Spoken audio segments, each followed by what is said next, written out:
El segundo bloque es el garantismo legal en comparación con la justicia por la propia mano o también por estas mismas presiones. Y si queda tiempo hablaremos del fin resocializador de las penas. Así que empecemos por el primer bloque. Y yo les haría una pregunta a todos. Y es, ¿qué papel creen que está cumpliendo los medios de comunicación en este fenómeno que podríamos denominar populismo punitivo? Empecemos a mi izquierda con el fiscal de Perú, el señor Sánchez. Bueno, en primer lugar, quiero agradecer a don Fernando Carrillo por esta gentil invitación para participar de este foro tan importante. ¿Qué papel cumplen los medios de comunicación en la justicia? Pues un papel muy importante, sobre todo cuando se trata de periodismo de investigación, cuando se trata de periodismo que están en la misma línea de la impartición de justicia. Lo que se decía esta mañana, en lo que afirmaba el piano hace muchos años atrás, dar a cada uno lo que le corresponde. Yo creo que el periodismo de investigación, la prensa, ayuda mucho, pero también pueden afectar mucho el trabajo de la justicia. Hemos tenido alguna experiencia hace algunos años atrás, en la época de Fujimori, en la que se compró los medios de prensa para que apuntaran a favor de ellos. Y eso no se permitió, incluso se les investigó, se les juzgó y se les condenó. Pero la prensa de ahora es una prensa que apoya en la lucha contra el crimen organizado, el lavado de activos y además está en contra de la corrupción. Por lo tanto, la prensa de investigación, la prensa honesta, la prensa libre, apoya mucho este tipo de trabajos. Muchas gracias. Muchas gracias. Adelante, señor Rivera.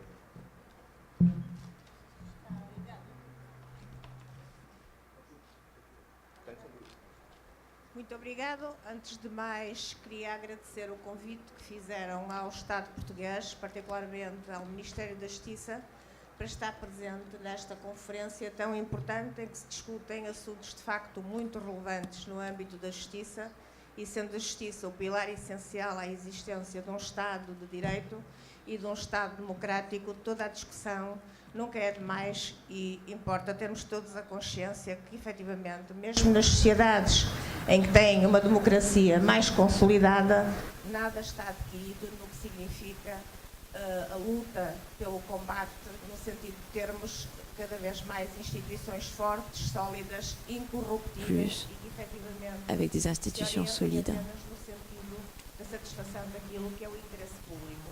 Et dans ce but, c'est sentido do bem común, porque é isto que as pessoas esperam, os nossos eleitores. Lo que todos nosotros esperamos y nuestros electores, las entidades que tienen la responsabilidad de conducir los destinos de las naciones, indagando particularmente sobre como fue contado, el papel de la comunicación social, en lo que dice respecto al funcionamiento de la justicia, en el fondo, la contribución que puede dar para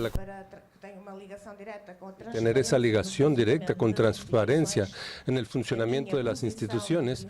Mi posición desde el principio es que efectivamente entre más libre, responsable y con sentido ético tuviéramos la comunicación social y funcionaria, sería mucho mejor.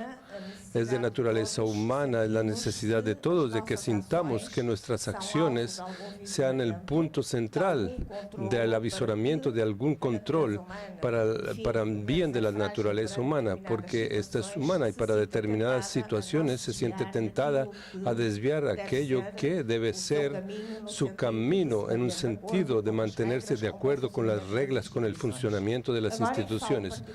Ahora, yo hablo particularmente para la experiencia de mi país específicamente, en el que la comunicación social cada vez más está dependiendo de grandes grupos económicos que están atrás de esto.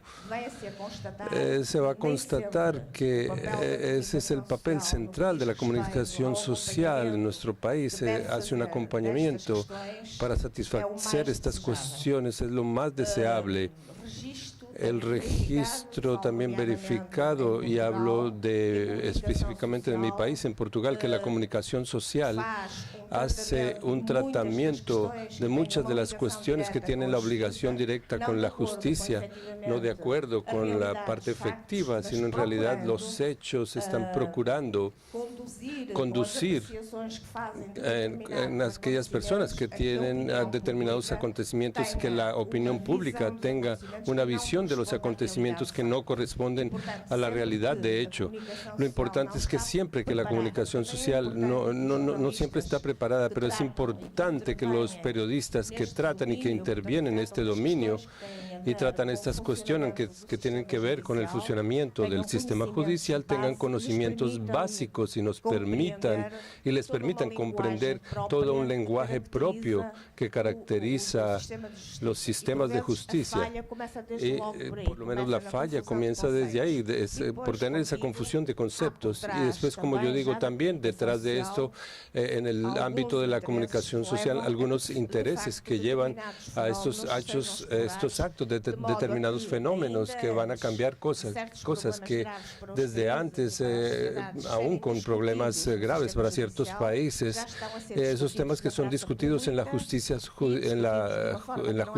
está también siendo discutidos en la plaza pública. De cualquier manera, aún así, el balance que yo hago es positivo. En un Estado democrático tiene que ser un Estado transparente y por lo tanto tiene que estar enteramente disponible para que haya controles, y una de las maneras más eficaces en el mundo para viabilizar esto es efectivamente la transmisión de lo que se va pasando a través de los órganos de comunicación social que llegan a las masas. A mí me gustaría, y yo creo que deberíamos tener todos los sentidos convocados, todos los estamentos convocados para esta misión, que también la comunicación social se sienta parte de este todo y de acuerdo con los procesos específicos y el lugar de responsabilidades sean confiadas, procuran efectivamente construir una sociedad cierta, correcta, dentro de las reglas, una sociedad justa y una sociedad motivada para esto. Muchísimas gracias. Muchas gracias, señor Navarro. La experiencia española.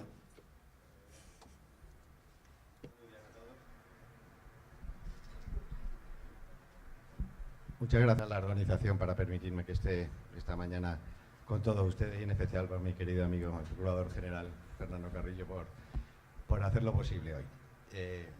Para transmitir lo que podría ser la situación de las relaciones entre la prensa y la justicia en España ahora mismo, pues podríamos partir de la base de que es una situación compleja porque son varias las aristas en que pueden coincidir el trabajo de la prensa, el legítimo trabajo de la prensa, el ejercicio del derecho constitucional a la libertad de expresión y a transmitir a la sociedad lo que está ocurriendo en las instituciones públicas y entre ellas en los tribunales de justicia, en concreto en los tribunales que imparten donde más problemas hay en el ámbito penal. En este aspecto, sin duda, pues como ha dicho quien me ha antecedido, el papel que ha realizado la prensa en algún aspecto, como es en el derecho a investigar y a poner en conocimiento de los tribunales la comisión de determinadas conductas o actitudes que son penales, que han de ser susceptibles de ser penadas por los tribunales. Sin duda, en España ha sido así. Hay muchos asuntos que se han destapado gracias a la investigación de la prensa, que ejercita así su papel de forma que yo creo que es absolutamente democrática y ha de ser defendida.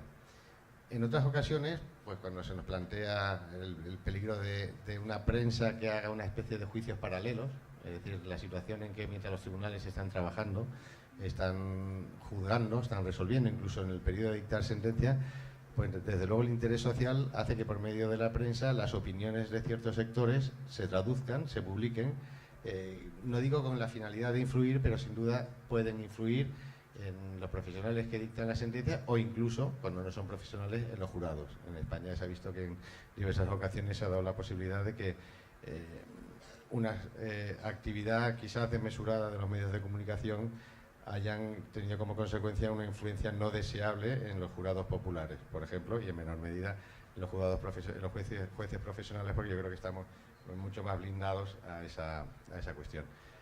Sin embargo, sí me gustaría decir que muchas veces los problemas que tenemos de sintonía en los tribunales con la prensa, por lo menos en nuestro país, es la falta de comunicación, curiosamente.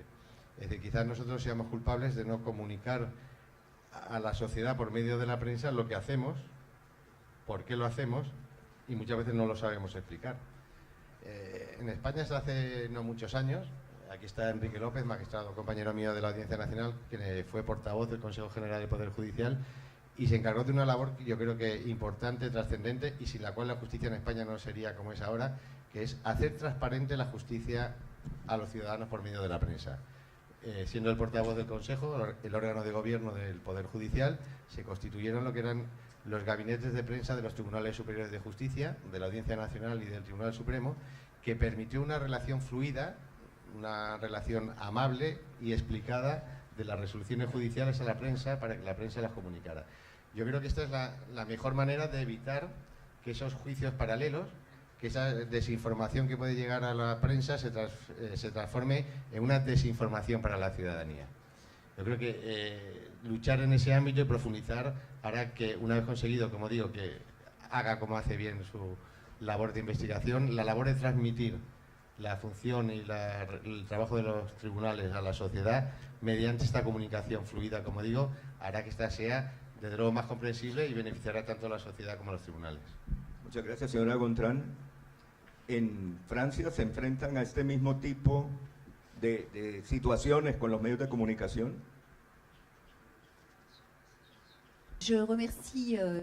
Quiero agradecer al nombre del Ministerio de la Justicia y quería agradecer la Procuraduría. Estoy totalmente de acuerdo con las personas que hablaron antes. Estas dos instituciones, judicial y la prensa, es necesaria. Nuestro ministro tiene una persona que está permitiendo una mejor comunicación. Hay un deber de pedagogía con la prensa que comunica, que le tenemos que hablar, que tiene que hablar muy rápido y es muy activa en las redes sociales. Y si no queremos que haya una desinformación, se necesita una comunicación. Todos los tribunales tienen unos encargados de misión para la comunicación. Nosotros estamos formados en nuestra escuela de los jueces para ser mejor comunicantes, porque es un trabajo. Nosotros no estamos formados para esta tarea, pero tenemos que explicar simplemente lo que hacemos todos los días, porque este trabajo es desconocido.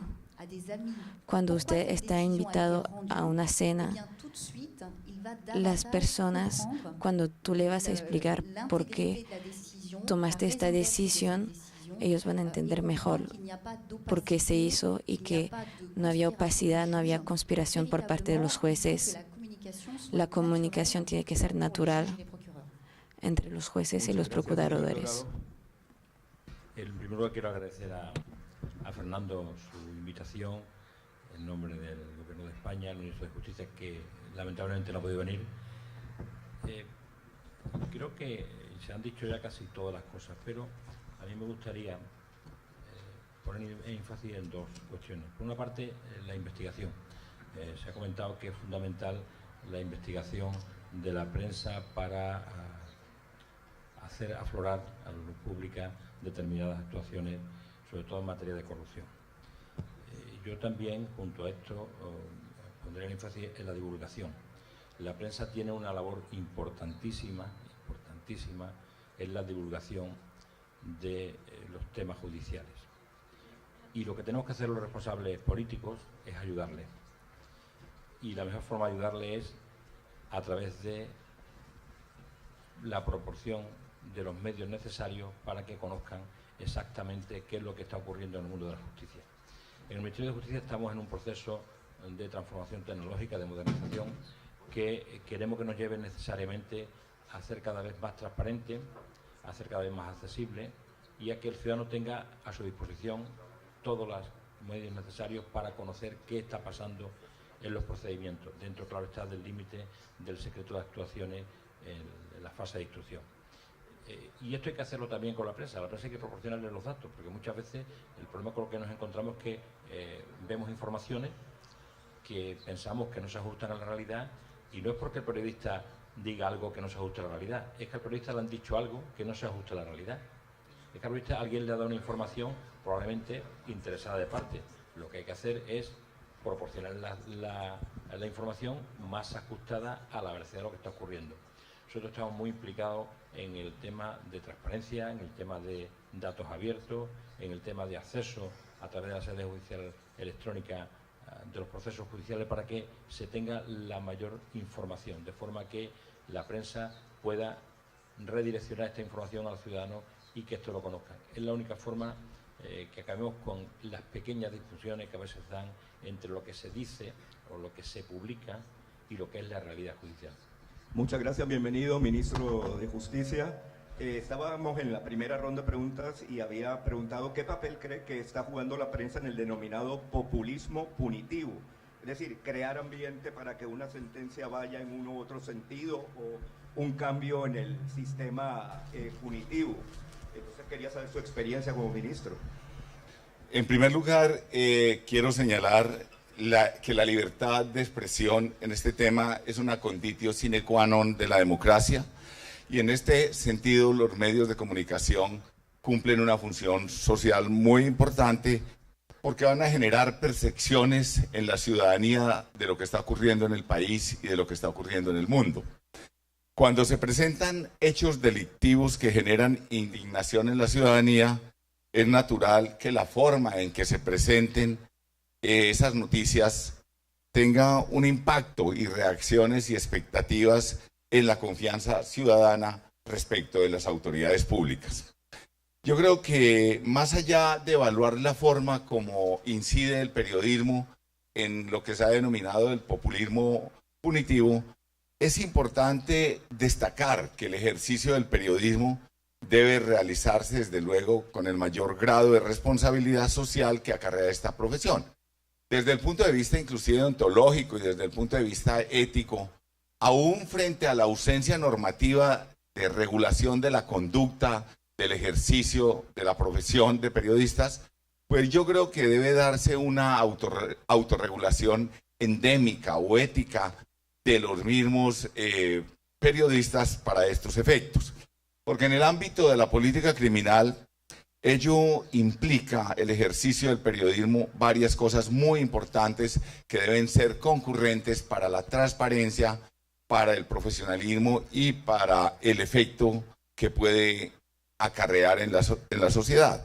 Entre ello, la veracidad de las fuentes, las estadísticas y análisis que se presentan, la reserva de las fuentes, el respeto por el buen nombre y la honra de las personas, la presunción de inocencia, evitar generar alarmas sobre ciertos fenómenos sin que haya un suficiente análisis y detenimiento. No tomar las suficientes precauciones en este tipo de situaciones puede tener unas consecuencias negativas frente a la sociedad. Verbigracia, como las formas de linchamiento colectivo, las percepciones de inseguridad que van a generar en la sociedad pues un efecto devastador.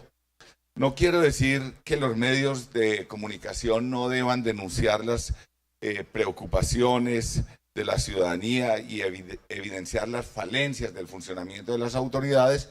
Por el contrario, lo que quiero es llamar la atención frente a la relevancia del periodismo en la constitución de imaginarios relacionados con la política criminal y la necesidad de mostrar diferentes puntos de vista con información que permita a la ciudadanía y a las autoridades reaccionar adecuadamente frente a determinadas situaciones. Esa es la relación y la incidencia que puede tener el periodismo frente a la situación de política criminal y dentro de lo que particularmente se ha venido denominando de manera peyorativa populismo punitivo.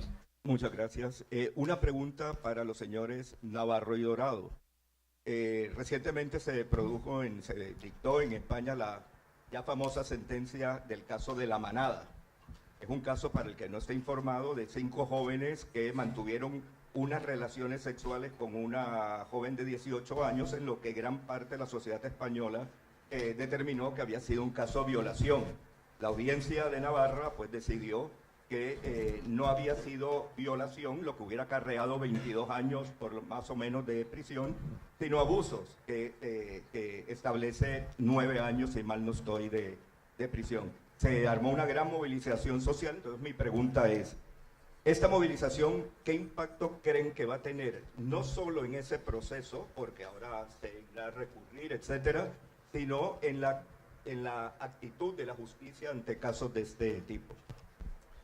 Efectivamente, el caso conocido como el de La Manada, yo creo que mi carrera judicial es el que he visto como prototipo de mayor eco social de una sentencia, digamos, por un delito ordinario, por un delito que no sea especialmente, que no tenga que ver nada con temas políticos, de corrupción, etcétera.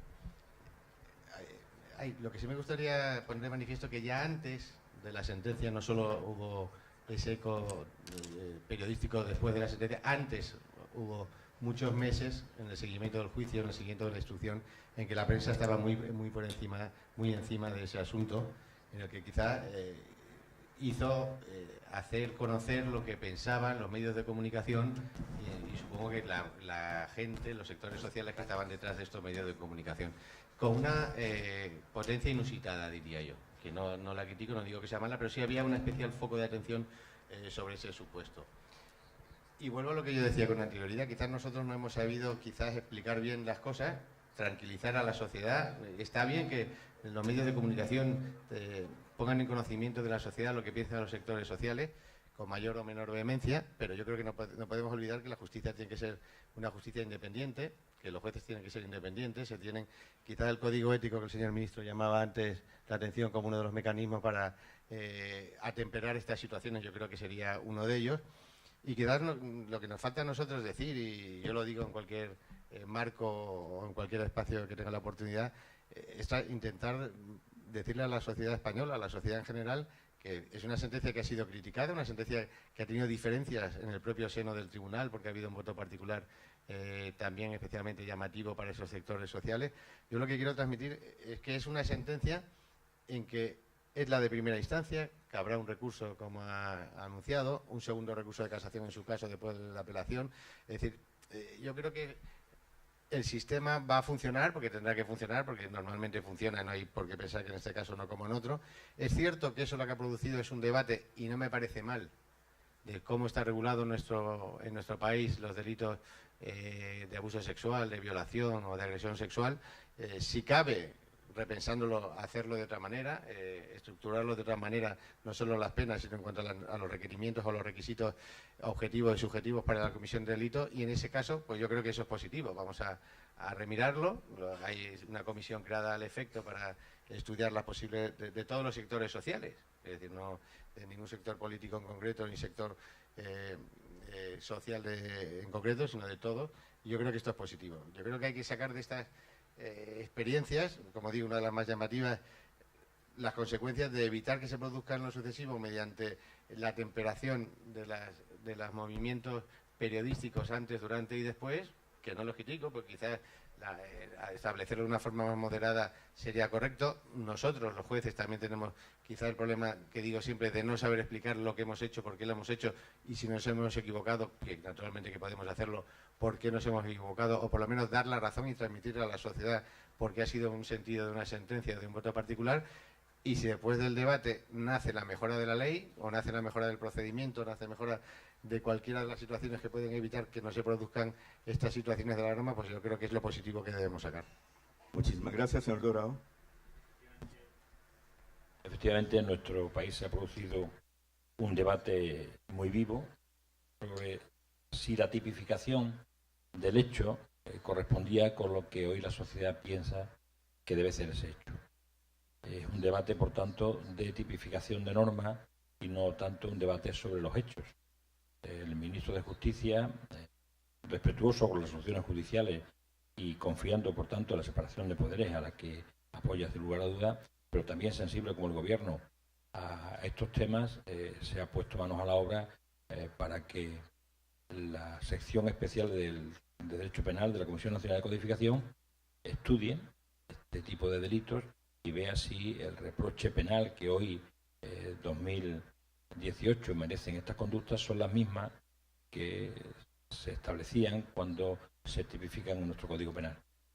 Como digo, es un tema no tanto de hechos, un tema de tipificación del derecho. Como decía el presidente de la Audiencia Nacional, lo que ha habido aquí es que no se ha entendido, la sociedad no entiende cómo este delito no es una agresión sexual y no es un tema de abuso.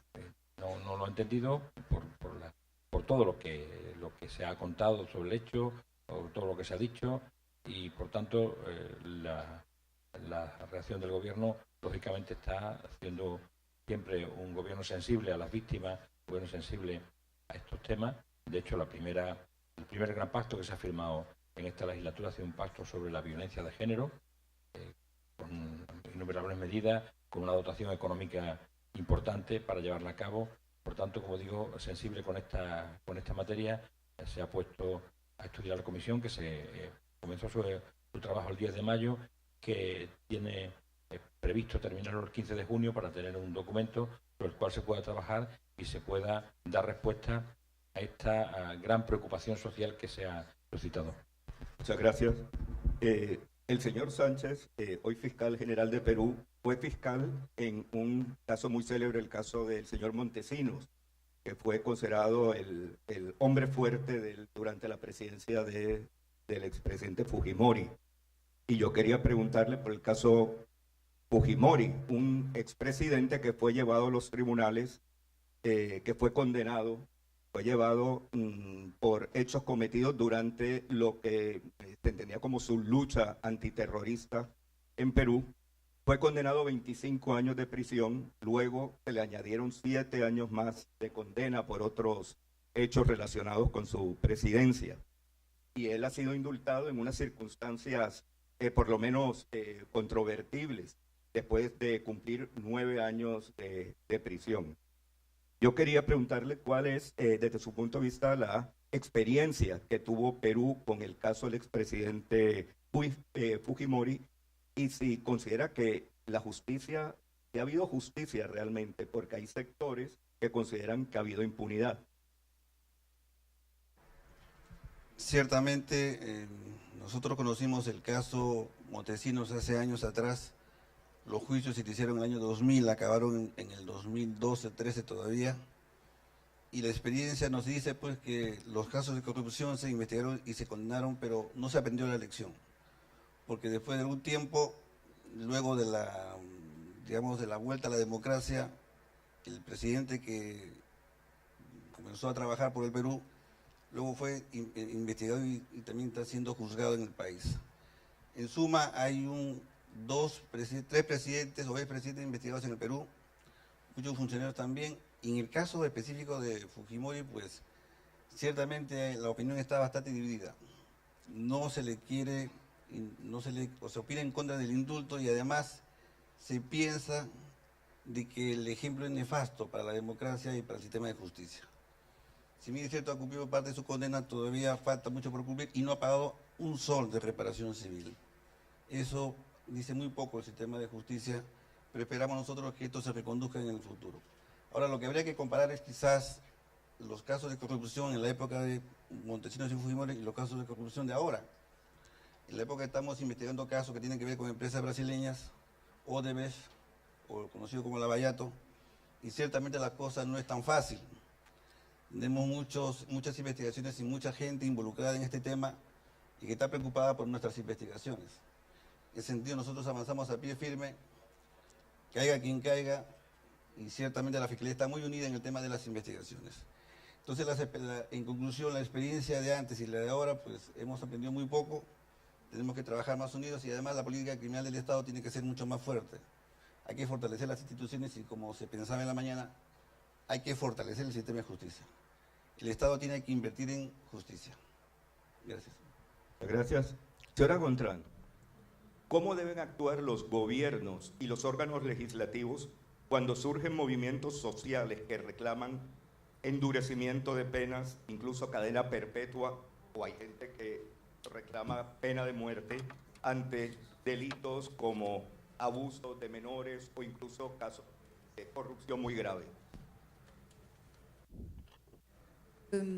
La loi est élaborée effectivement soit par le gouvernement, por el gobierno, en tout cas, les propositions sont faites soit par le gouvernement, soit par l'Assemblée o nationale. por la Et Asamblea ensuite, Nacional. comme dans beaucoup d'autres pays, Y en después, France, como en il y a un muchos travail países, hay un législatif trabajo avec, legislativo un système d'aller-retour entre con un les sistema deux de chambres. idas y vueltas entre las dos cámaras. Cette loi, elle est Esta faite par ley des parlementaires et des está hecha sénateurs por qui sont parlamentarios y élus senadores des régimes que différents son par le peuple elegidos por el français. Et la pueblo justice, elle est francés. rendue au nom Y du la peuple justicia français.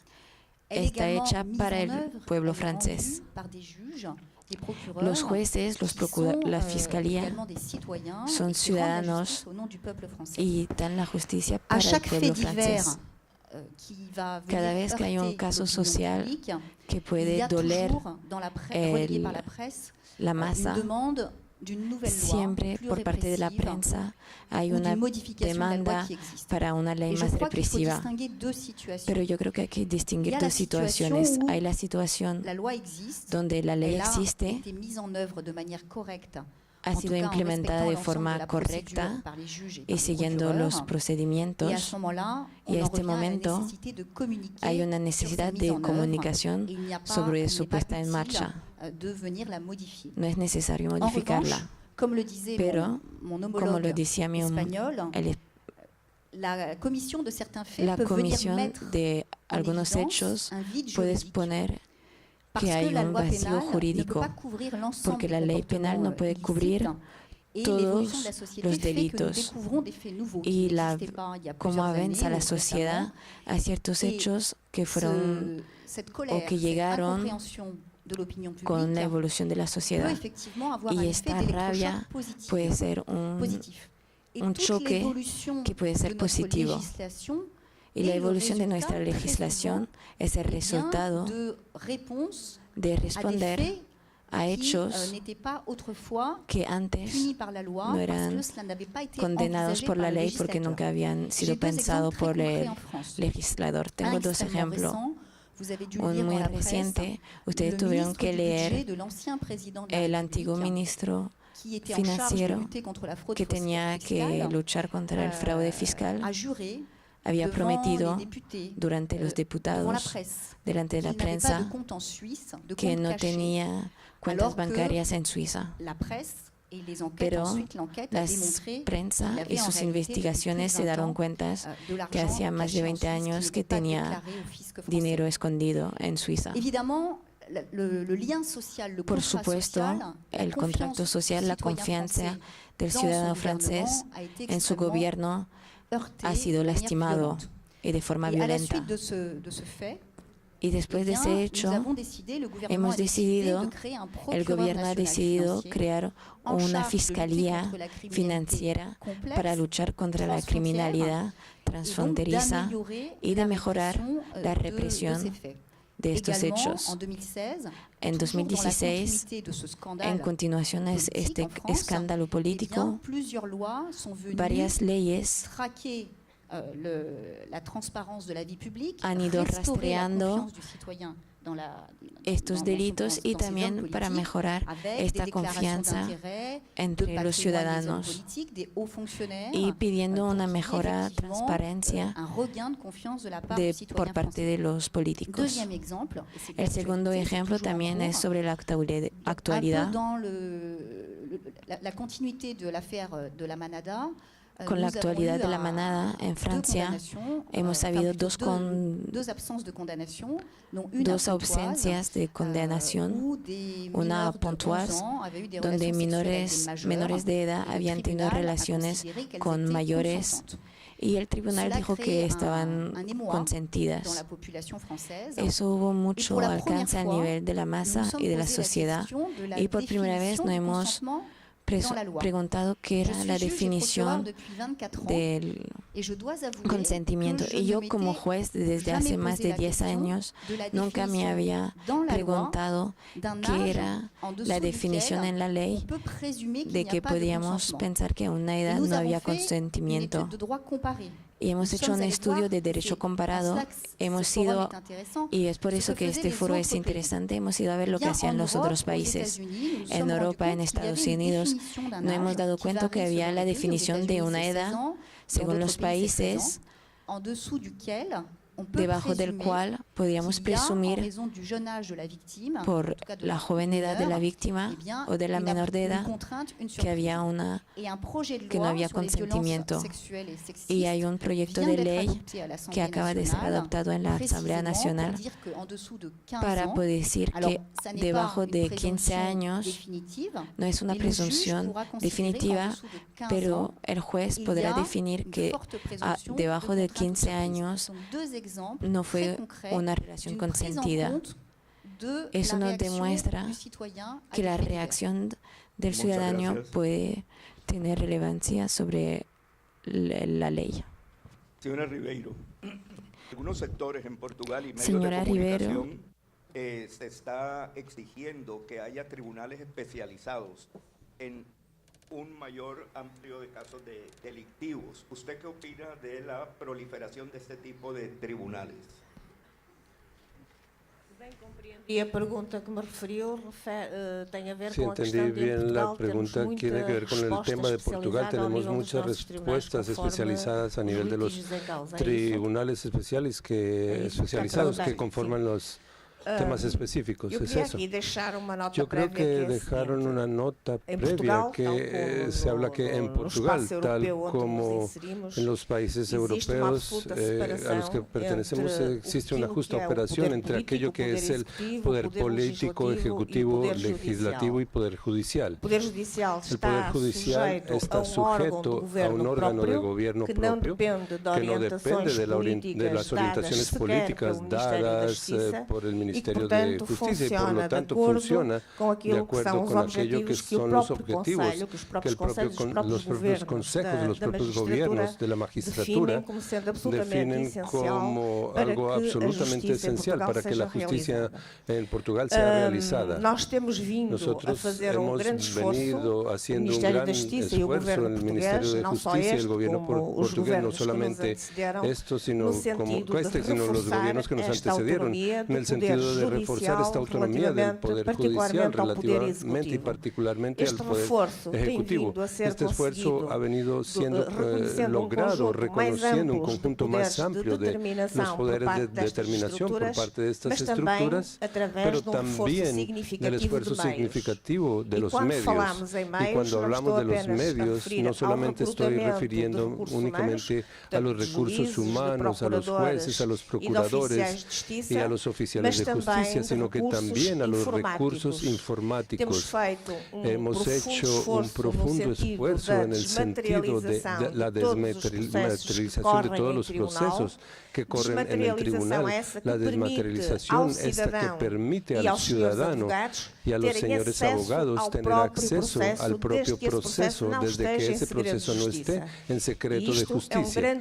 Y esto es una grande contribución en el sentido de que consigamos aquí una reconciliación entre el pueblo portugués y la justicia de su país, porque en cada momento la distancia de un clic, la ciudadanía tiene toda la posibilidad, sin ningún intermediario, de saber exactamente en qué fase está su proceso. Relativamente la cuestión de la justicia especializada, sabemos y tenemos la firme convicción, y además esta convicción está probada por los resultados que hemos obtenido, que vamos a tener un conjunto de tribunales y de jueces que se dediquen solo al conocimiento de determinadas materias, para tener no solamente una justicia más rápida, en que los profesionales que traten solo determinados casos tengan la seguridad y la posibilidad de no solamente tener este estudio y por lo tanto tener conocimientos más aptos y profundizar en la competencia más rápida,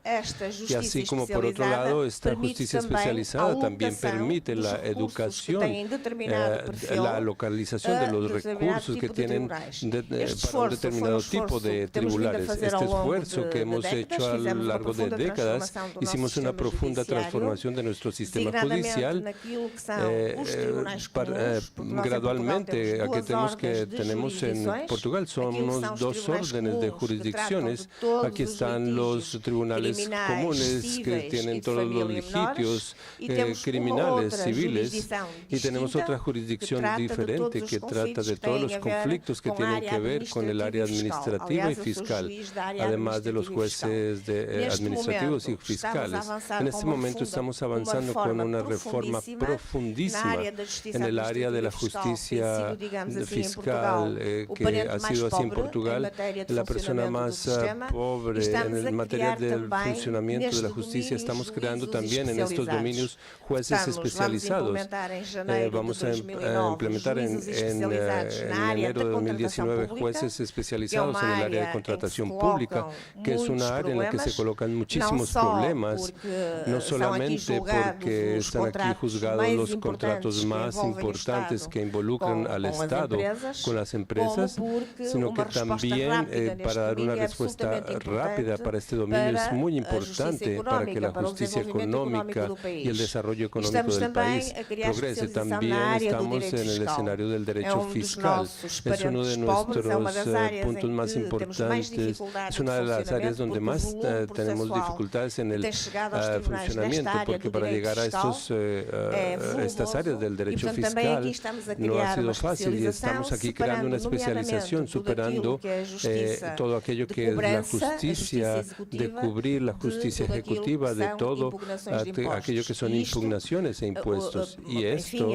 en fin, el objetivo que pretendemos con todas estas medidas es que efectivamente el país pueda proporcionar una justicia rápida, porque también solo la justicia, sin hacerse efectiva, el tiempo de respuesta de los tribunales, si están de acuerdo con lo que son las expectativas de las personas para que resuelvan sus problemas, y por otro lado para que también estas decisiones sean decisiones más calificadas, en el sentido de que sean decisiones que en una primera instancia se puedan resolver algún tipo de conflicto, y también en el sentido de que contribuyamos para que no haya por parte de nuestros ciudadanos la percepción de que la justicia no está funcionando y que existe una impunidad, y ese sentimiento está más reforzado entre más tardías sean las decisiones relativamente a aquellos que son las expectativas de los ciudadanos, resolver sus problemas, de ver sus problemas resueltos.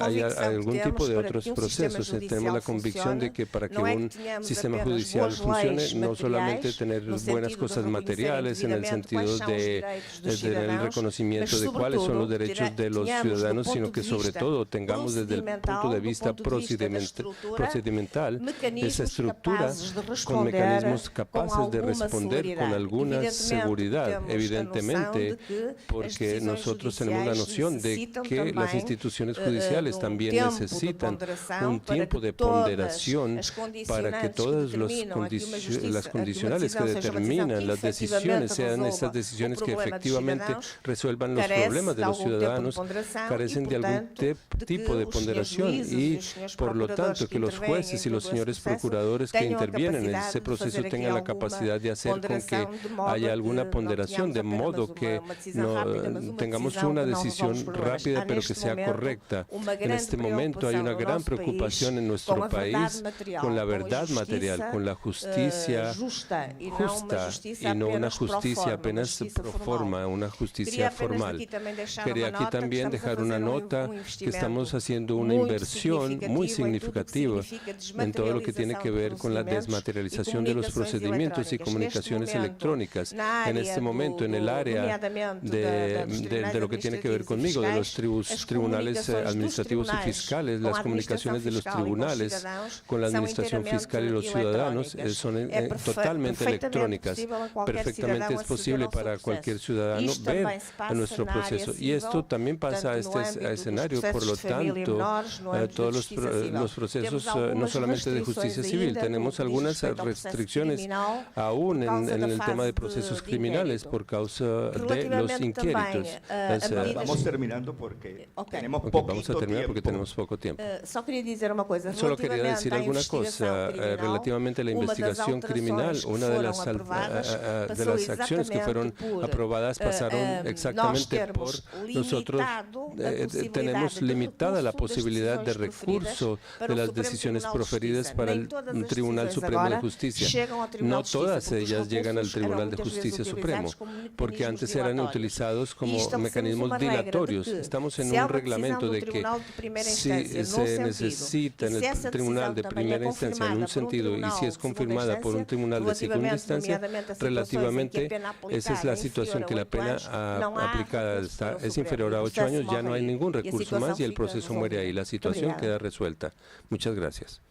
Bueno, gracias, señor Gil Botero. Hablando de presión, ahora hay una presión de uno y otro lado en el caso Santrich.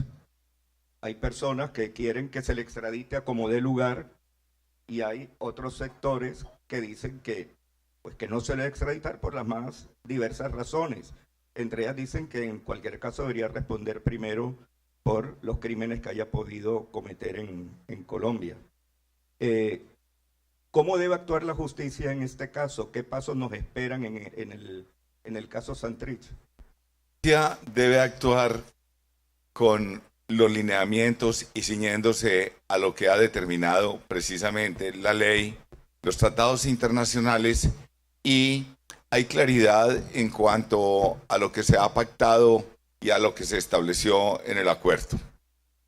Hay una fecha específica que es un punto de quiebre o un punto de partida que precisamente está señalando que hechos cometidos con anterioridad al 1 de diciembre de 2016 están, digamos, blindados o frente a un baluarte de impedición negativa de concesión de la extradición.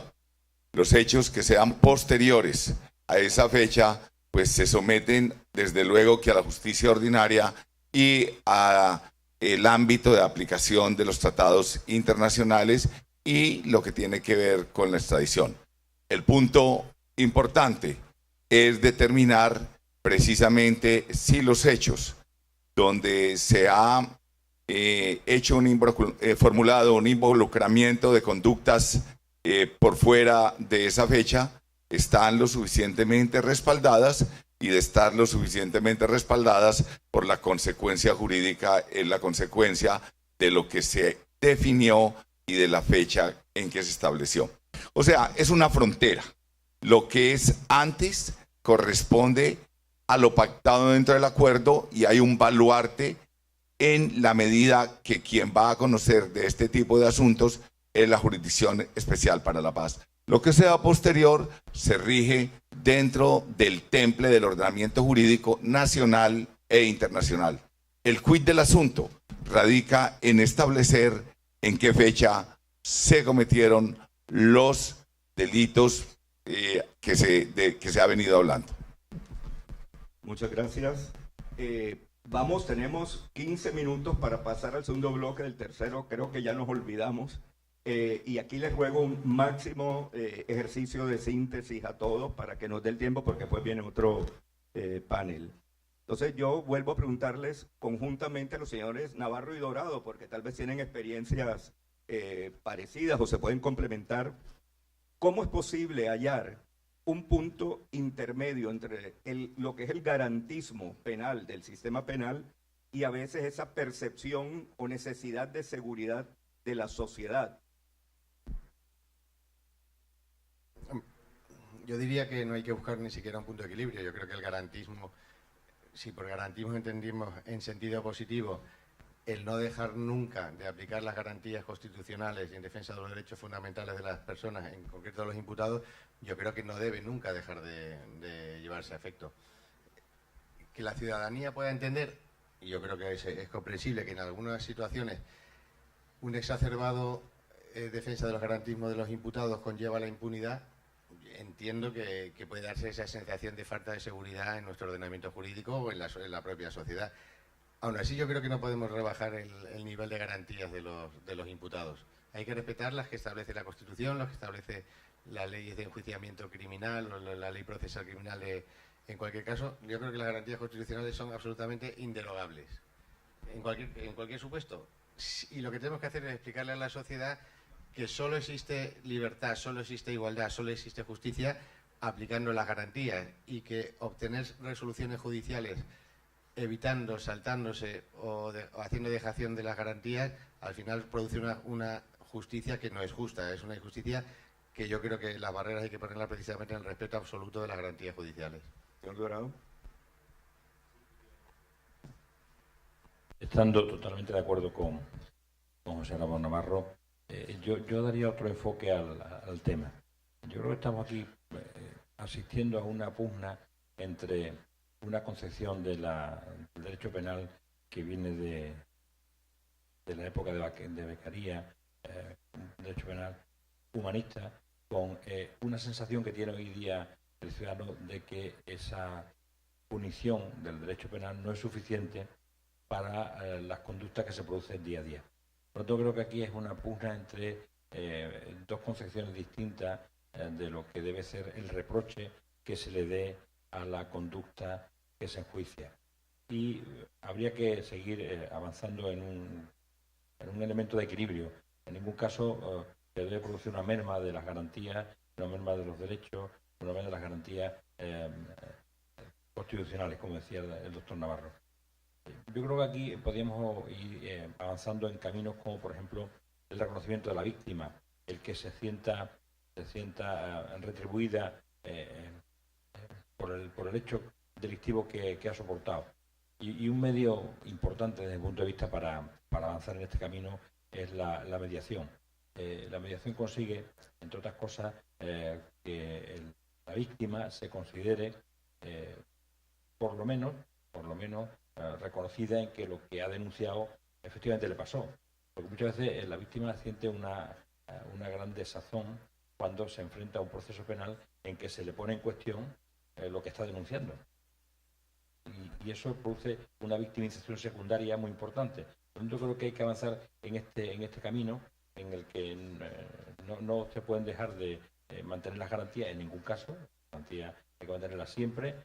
Como decía Navarro, esto es innegociable, pero ahora hay que buscar otro sistema, otros modelos que permitan que la víctima se sienta reparada. Hablando del sentimiento de las víctimas, y aquí va mi pregunta para el fiscal Sánchez, el New York Times publicó recientemente un artículo titulado "En Perú la búsqueda de justicia por abuso sexual es una causa perdida". Se afirma, entre otras cosas, que la carga probatoria impuesta a la víctima es enorme. ¿Usted está de acuerdo con estas afirmaciones del periódico y, en ese caso, cómo se podría superar esta situación? Bueno, no estoy de acuerdo con lo que se afirma. La política criminal nos dice que hay que responder al crimen con mecanismos y metodología y legislación buena. La política criminal es la forma en que se contesta al crimen. En mi país, el Código Penal se dio el año 91. Desde esa fecha se han modificado más de 10 veces los artículos referidos a agresión sexual.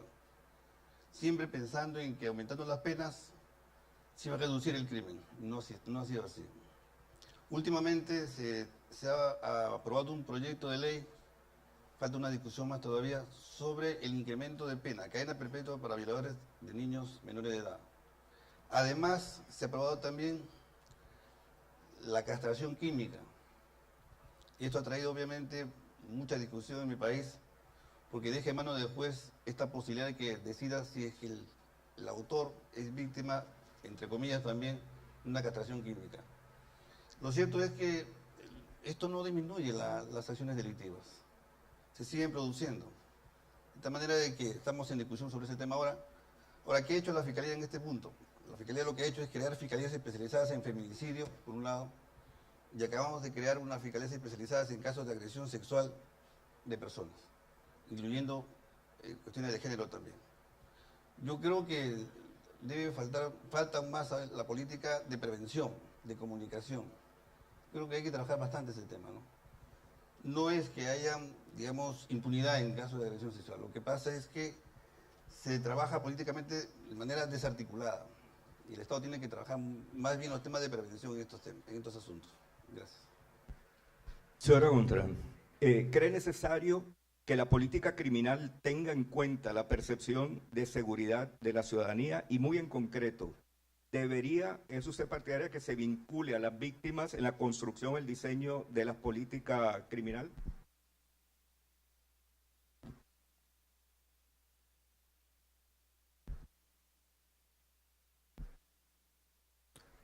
Attendez, oui. Nous avons peu de temps, donc deux points. Tenemos poco tiempo, así que voy a hablar de 2 puntos.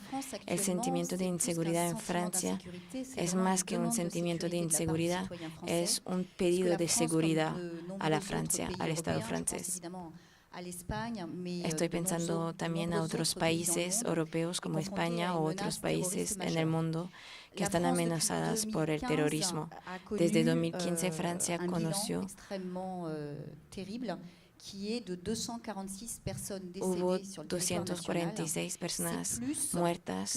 Es mucho más que mucho más personas murieron desde 2015 que después de la Segunda Guerra Mundial.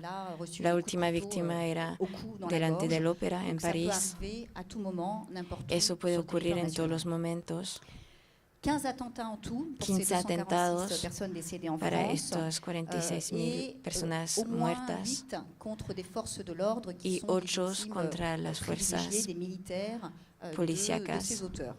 La dificultad por la Francia y por otros países es entre 2015 y 2016 hasta 2017 los atentados eran cometidos desde el exterior y durante el conflicto iraco-sirio eran actos preparados, entrenamientos y grupos armados bastante organizados que venían a hacer actos terroristas en Francia. Hay una fuerte demanda por parte del pueblo francés sobre esta amenaza, que son riesgos diarios, que desde 2016, con las victorias que hemos logrado tener durante esta lucha en Siria, hay individuos de forma aislada que tienen problemas psicológicos, que no son radicalizadas y que van a tener que van a pasar al acto de forma totalmente descontrolada. Los jueces y el gobierno tienen que tomar en cuenta todos estos nuevos hechos. Nos encontramos con 19 actos totalmente descontrolados. La ley, hay una actualidad en Francia que es muy importante y yo solamente le puedo decir sí a su pregunta sobre la toma en cuenta de las víctimas en la creación de esta ley penal. Estamos delante de víctimas del terrorismo. Desde 86 había leyes para poder respaldar y restaurar estas víctimas. Y en 2016 creamos un centro para hacer el vínculo entre los diferentes ministros y para ayudar a las víctimas y que el Ministerio de Justicia se entere de estas necesidades de las víctimas. Señora Ribeiro, uno de los problemas que hay en Colombia, no sé cómo estará en los otros países la situación, es la reincidencia delictiva. Yo quería saber básicamente en su país qué medidas hay o cuál es la estructura para evitarla o reducirla al máximo.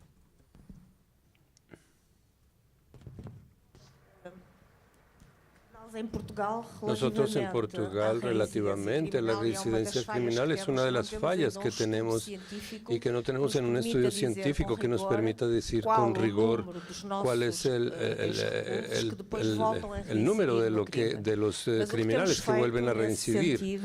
Pero hemos hecho en este sentido, es un hecho que pasa por la justicia en lo que tiene que ver respecto al funcionamiento de nuestro sistema de prisiones.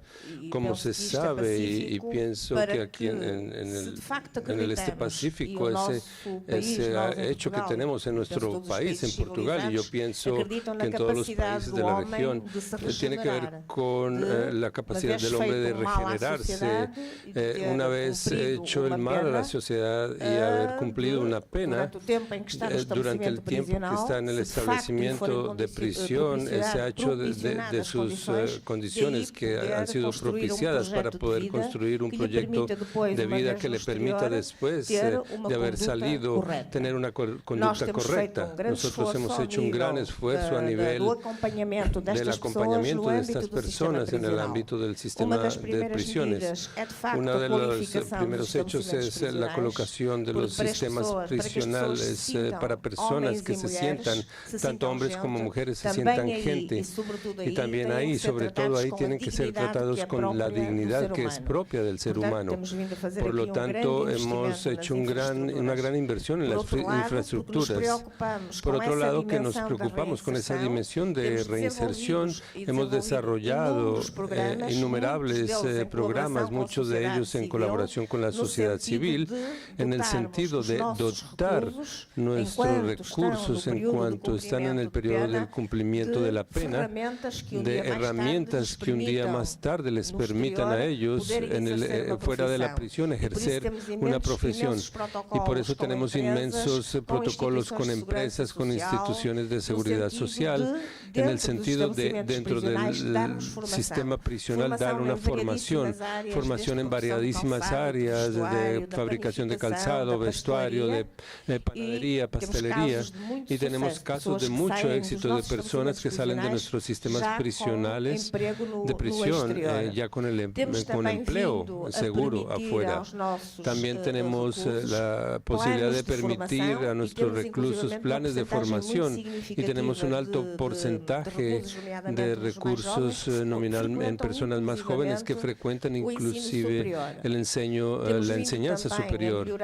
También mejoramos significativamente los cuidados médicos prestados para esta población, normalmente y especialmente al nivel de salud mental, porque normalmente estas personas que llegan a nuestro sistema de prisiones y cometen crímenes son personas que tienen alguna perturbación, algún desorden mental, y que nunca tuvieron un apoyo cuando estaban libres. También entonces hemos hecho una apuesta fuerte en este sentido, y en este momento tenemos una colaboración muy estrecha con el Ministerio de la Salud, en el sentido que darles un mejor acompañamiento e indicaciones, etcétera, para que estas personas puedan encontrar su paz interior y de esta manera se sientan preparados para pensar en un futuro mejor. Instituimos también sistemas de comunicación por videoconferencia que le permita a nuestra población reclusa, cuando están muy lejos de sus familiares y no hay condiciones para que lleguen a ellos por razones económicas, los puedan visitar y esos familiares mantengan un contacto con sus padres, con sus hijos, con sus mujeres, a través de un sistema de videoconferencia. Entonces, con estos esfuerzos que estamos haciendo, hemos obtenido buenos resultados, aún desde el punto de vista más riguroso. No tenemos aún en este momento, estamos trabajando en este sentido. El único indicador que nos falta es cuál es el porcentaje de reincidencia. Esto es, cuáles de nuestros recursos pasaron por un sistema penitenciario y una vez quedaron en libertad, volvieron a tener reincidencia en el delito. Entonces, creo sinceramente que tratar al recluso como un ser humano que sigue siéndolo, dándole un mínimo de condiciones de salud, de educación, de alimentación, es una fuerte contribución para que estas personas se regeneren. Muchas gracias, señor Gil Botero. En Colombia existe una percepción de impunidad. Yo quería preguntarle si esa percepción se corresponde desde su punto de vista con la realidad, hasta qué punto y qué se puede hacer para que la ciudadanía pues modifique esa sensación. Muy importante la pregunta, porque yo quiero destacar básicamente un aspecto que es trascendental en esa percepción, y es que lo que se ha entendido como impunidad en sentido genérico es la ausencia de un castigo frente a una violación normativa. Sin embargo, debemos repensar el concepto en el entendimiento de que la impunidad la tenemos que referir también respecto a las víctimas.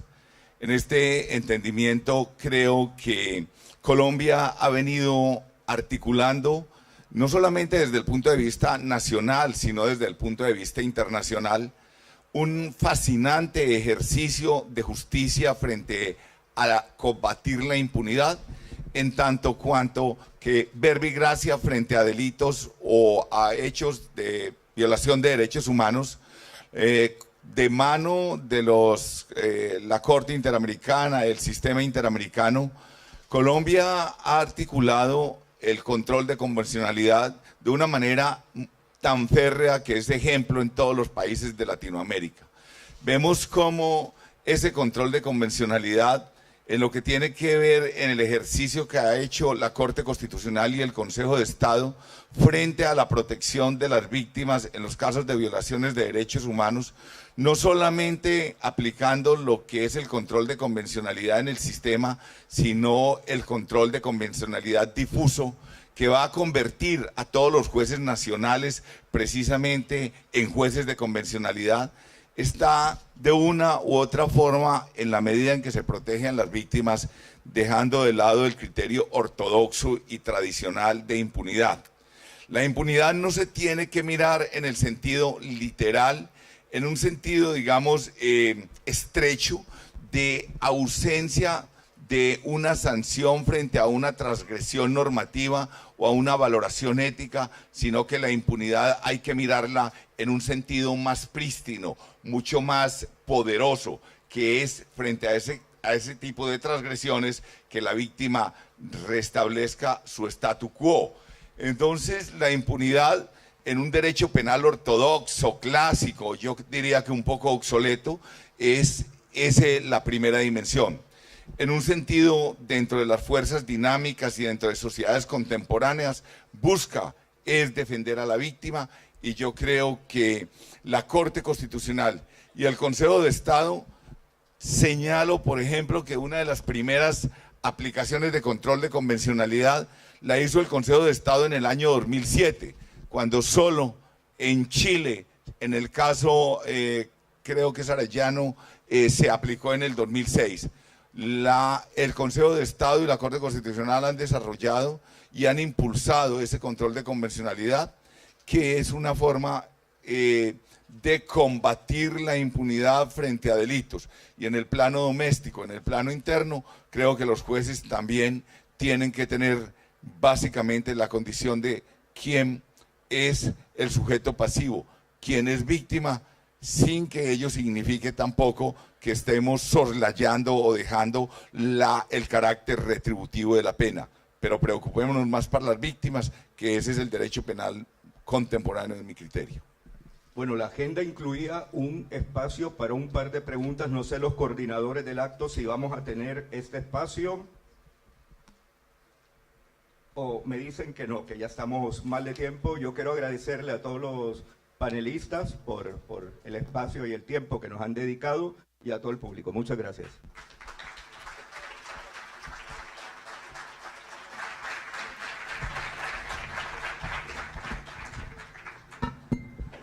Hacemos una pausa para un café y retomamos en 20 minutos la programación de este foro con el conversatorio América Latina. Ya debe actuar con los lineamientos y ciñéndose a lo que ha determinado precisamente la ley, los tratados internacionales, y hay claridad en cuanto a lo que se ha pactado y a lo que se estableció en el acuerdo. Hay una fecha específica que es un punto de quiebre o un punto de partida, que precisamente está señalando que hechos cometidos con anterioridad al 1 de diciembre de 2016 están, digamos, blindados o frente a un baluarte de impedición negativa de concesión de la extradición. Los hechos que sean posteriores a esa fecha, pues se someten desde luego que a la justicia ordinaria y a el ámbito de aplicación de los tratados internacionales y lo que tiene que ver con la extradición. El punto importante es determinar precisamente si los hechos donde se ha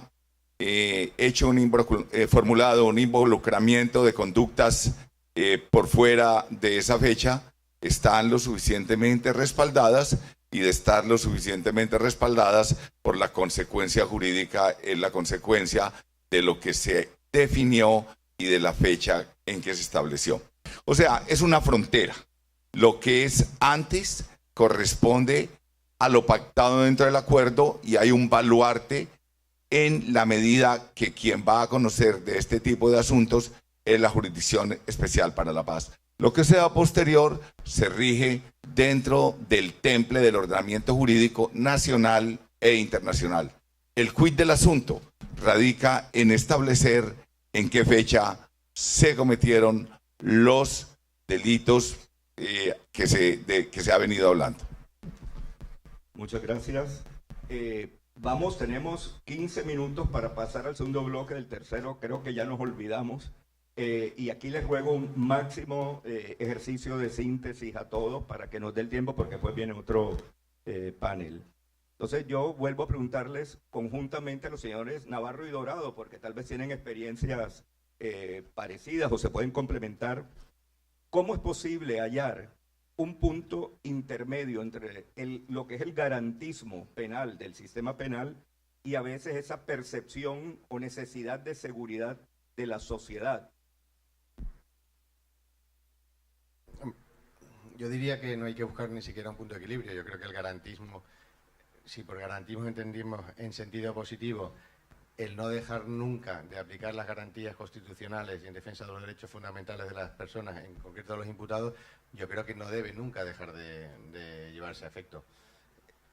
Que la ciudadanía pueda entender, y yo creo que es comprensible, que en algunas situaciones un exacerbado defensa de los garantismos de los imputados conlleva la impunidad.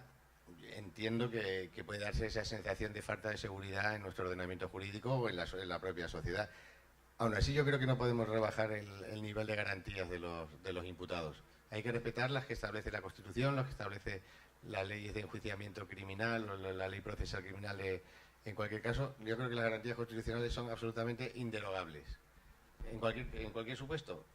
Y lo que tenemos que hacer es explicarle a la sociedad que solo existe libertad, solo existe igualdad, solo existe justicia aplicando las garantías, y que obtener resoluciones judiciales evitando, saltándose o haciendo dejación de las garantías, al final produce una justicia que no es justa, es una injusticia que yo creo que las barreras hay que ponerlas precisamente en el respeto absoluto de las garantías judiciales.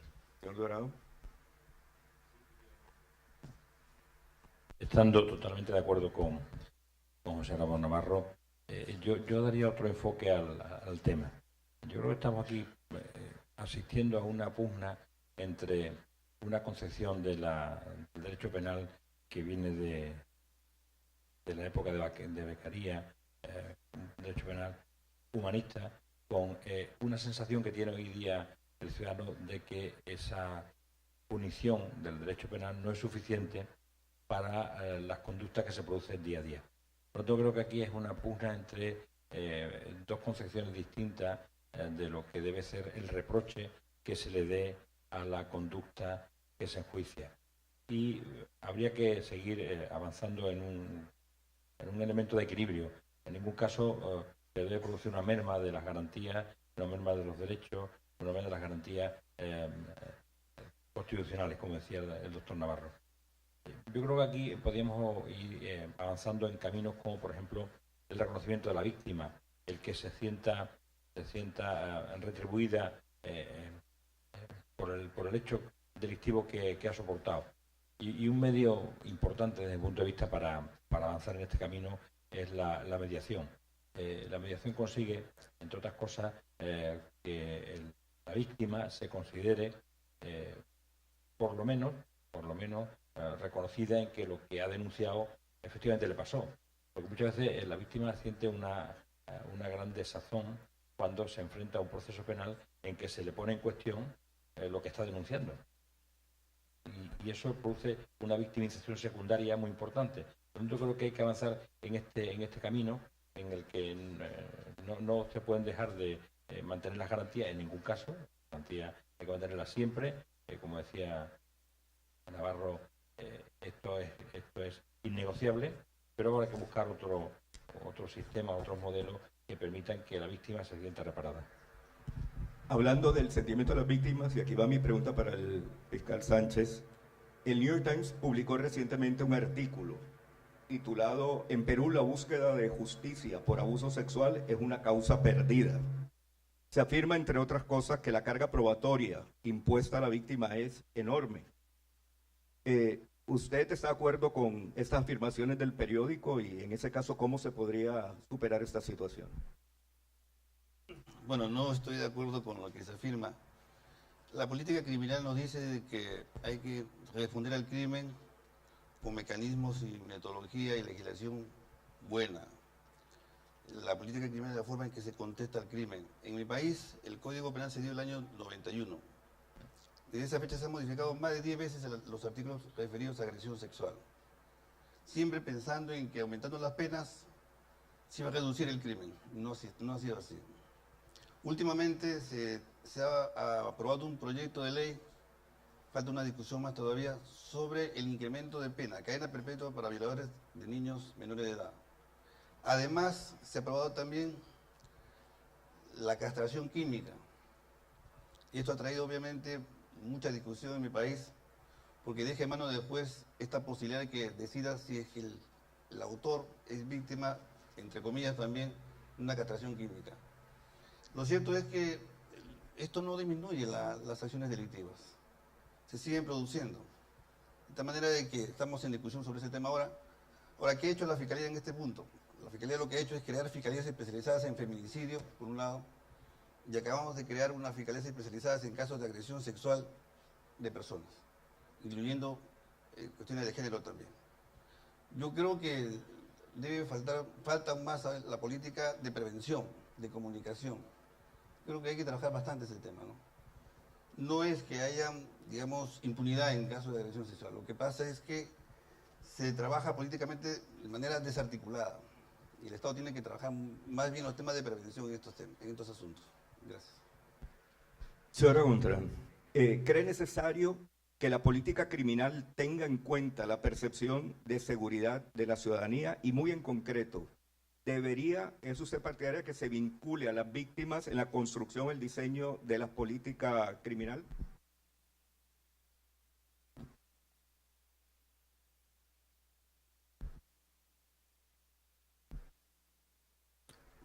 ¿Entendez? Oui. Nous avons peu de temps, donc deux points. Tenemos poco tiempo, así que voy a hablar de dos puntos. El sentimiento de inseguridad en Francia es más que un sentimiento de inseguridad, es un pedido de seguridad a la Francia, al Estado francés. Estoy pensando también a otros países europeos como España o otros países en el mundo que están amenazadas por el terrorismo. Desde 2015 Francia conoció hubo 246 personas muertas. Es mucho más que mucho más personas murieron desde 2015 que después de la Segunda Guerra Mundial. La última víctima era delante del ópera en París. Eso puede ocurrir en todos los momentos. 15 atentados para estas 46.000 personas muertas y 8 contra las fuerzas policíacas.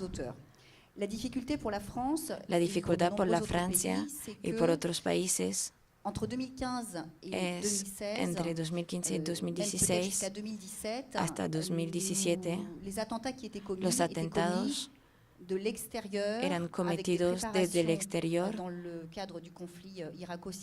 y durante el conflicto iraco-sirio eran actos preparados, entrenamientos y grupos armados bastante organizados que venían a hacer actos terroristas en Francia.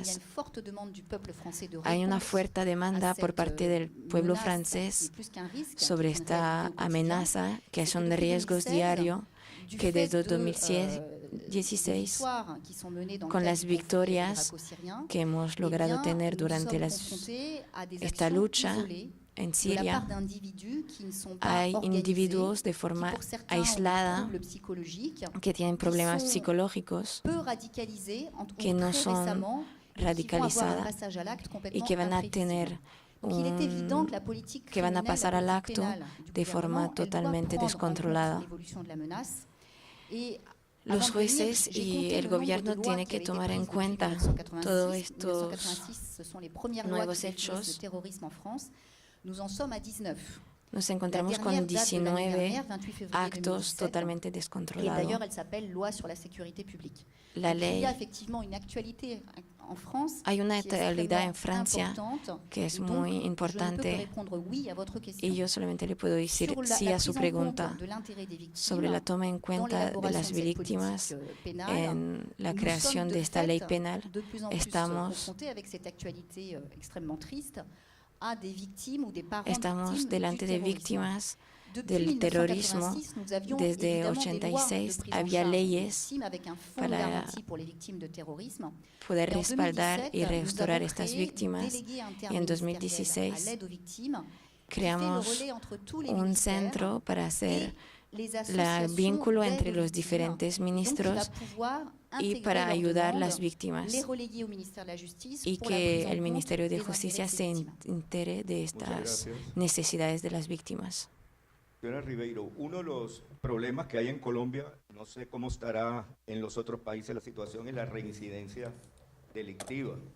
Yo quería saber básicamente en su país qué medidas hay o cuál es la estructura para evitarla o reducirla al máximo.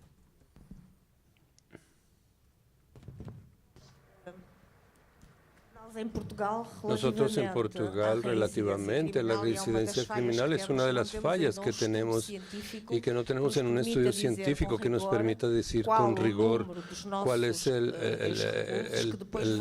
número de los criminales que vuelven a reincidir.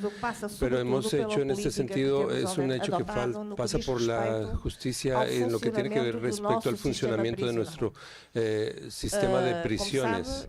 Como se sabe, y pienso que aquí en el este Pacífico, ese hecho que tenemos en nuestro país, en Portugal, y yo pienso que en todos los países de la región, tiene que ver con la capacidad del hombre de regenerarse. Una vez hecho el mal a la sociedad y haber cumplido una pena, durante el tiempo que está en el establecimiento de prisión, se ha hecho de sus condiciones que han sido propiciadas para poder construir un proyecto de vida que le permita después de haber salido tener una conducta correcta. Nosotros hemos hecho un gran esfuerzo a nivel del acompañamiento de estas personas en el ámbito del sistema de prisiones. Uno de los primeros hechos es la colocación de los sistemas prisionales para personas que se sientan, tanto hombres como mujeres, se sientan gente. Y también ahí, sobre todo ahí, tienen que ser tratados con la dignidad que es propia del ser humano. Por lo tanto, hemos hecho una gran inversión en las infraestructuras. Por otro lado, que nos preocupamos con esa dimensión de reinserción, hemos desarrollado innumerables programas, muchos de ellos en colaboración con la sociedad civil, en el sentido de dotar nuestros recursos en cuanto están en el periodo del cumplimiento de la pena, de herramientas que un día más tarde les permitan a ellos, fuera de la prisión, ejercer una profesión.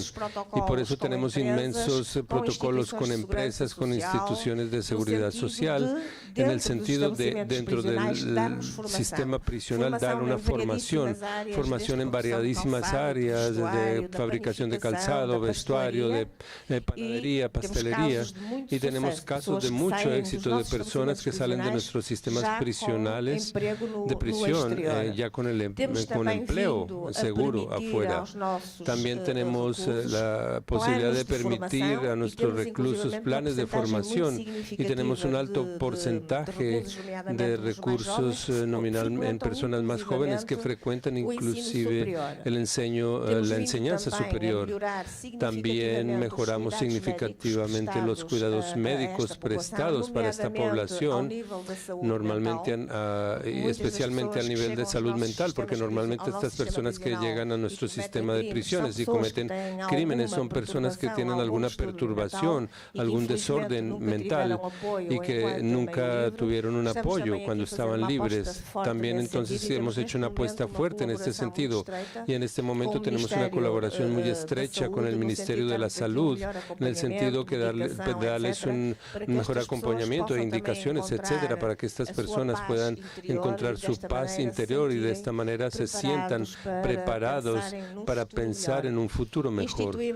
Instituimos también sistemas de comunicación por videoconferencia que le permita a nuestra población reclusa, cuando están muy lejos de sus familiares y no hay condiciones para que lleguen a ellos por razones económicas, los puedan visitar y sus familiares mantengan un contacto con sus padres, con sus hijos, con sus mujeres a través de un sistema de videoconferencia. Entonces, con estos esfuerzos que estamos haciendo, hemos obtenido buenos resultados, aún desde el punto de vista más riguroso. No tenemos aún en este momento, estamos trabajando en este sentido. El único indicador que nos falta es cuál es el porcentaje de reincidencia. Esto es, cuáles de nuestros recursos pasaron por un sistema penitenciario y una vez quedaron en libertad, volvieron a tener reincidencia en el delito. Entonces, creo sinceramente que tratar al recluso como un ser humano que sigue siéndolo, dándole un mínimo de condiciones de salud, de educación, de alimentación, es una fuerte contribución para que estas personas se regeneren. Muchas gracias, señor Gil Botero. En Colombia existe una percepción de impunidad. Yo quería preguntarle si esa percepción se corresponde desde su punto de vista con la realidad, hasta qué punto y qué se puede hacer para que la ciudadanía pues modifique esa sensación. Muy importante la pregunta, porque yo quiero destacar básicamente un aspecto que es trascendental en esa percepción. Y es que lo que se ha entendido como impunidad en sentido genérico es la ausencia de un castigo frente a una violación normativa. Sin embargo, debemos repensar el concepto en el entendimiento de que la impunidad la tenemos que referir también respecto a las víctimas. En este entendimiento creo que Colombia ha venido articulando, no solamente desde el punto de vista nacional, sino desde el punto de vista internacional, un fascinante ejercicio de justicia frente a combatir la impunidad, en tanto cuanto que verbo y gracia frente a delitos o a hechos de violación de derechos humanos, de mano de la Corte Interamericana, el sistema interamericano. Colombia ha articulado el control de convencionalidad de una manera tan férrea que es ejemplo en todos los países de Latinoamérica. Vemos cómo ese control de convencionalidad, en lo que tiene que ver en el ejercicio que ha hecho la Corte Constitucional y el Consejo de Estado frente a la protección de las víctimas en los casos de violaciones de derechos humanos, no solamente aplicando lo que es el control de convencionalidad en el sistema, sino el control de convencionalidad difuso, que va a convertir a todos los jueces nacionales precisamente en jueces de convencionalidad, está de una u otra forma, en la medida en que se protegen las víctimas, dejando de lado el criterio ortodoxo y tradicional de impunidad. La impunidad no se tiene que mirar en el sentido literal, en un sentido, digamos, estrecho, de ausencia de una sanción frente a una transgresión normativa o a una valoración ética, sino que la impunidad hay que mirarla en un sentido más prístino, mucho más poderoso, que es frente a ese tipo de transgresiones que la víctima restablezca su statu quo. Entonces, la impunidad en un derecho penal ortodoxo, clásico, yo diría que un poco obsoleto, es la primera dimensión. En un sentido, dentro de las fuerzas dinámicas y dentro de sociedades contemporáneas, es defender a la víctima, y yo creo que la Corte Constitucional y el Consejo de Estado, señalo, por ejemplo, que una de las primeras aplicaciones de control de convencionalidad la hizo el Consejo de Estado en el año 2007, cuando solo en Chile, en el caso creo que es Arellano, se aplicó en el 2006. El Consejo de Estado y la Corte Constitucional han desarrollado y han impulsado ese control de convencionalidad, que es una forma de combatir la impunidad frente a delitos. Y en el plano doméstico, en el plano interno, creo que los jueces también tienen que tener básicamente la condición de quién es el sujeto pasivo, quién es víctima, sin que ello signifique tampoco que estemos soslayando o dejando el carácter retributivo de la pena. Pero preocupémonos más por las víctimas, que ese es el derecho penal contemporáneo en mi criterio. Bueno, la agenda incluía un espacio para un par de preguntas. No sé los coordinadores del acto si vamos a tener este espacio o me dicen que no, que ya estamos mal de tiempo. Yo quiero agradecerle a todos los panelistas por el espacio y el tiempo que nos han dedicado y a todo el público. Muchas gracias.